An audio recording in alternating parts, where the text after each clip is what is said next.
to start to really do a review on our lives and so to start to address anything from the past 50 or so years that we really haven't fully resolved or come to terms with. There's a beautiful book that's been on the market for many years. If anybody knows Christiane Northrup, she wrote a book called Women's Bodies, Women's Wisdom, which I think is just a classic on women's health. And I think she also has one called The Wisdom of Men. I think that's her book, The Wisdom of Menopause.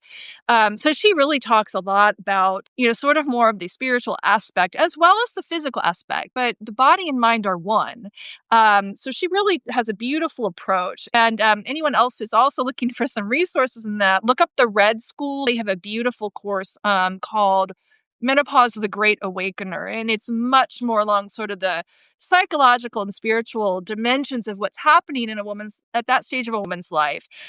So it's an opportunity to kind of do that review of things that maybe are unfinished business from our past, because absolutely stored emotions, unresolved events in our life, we absolutely can and we do store that in the tissues of our body. And very specifically, a lot of stuff does get stored in the genital region. So that can also contribute to pain.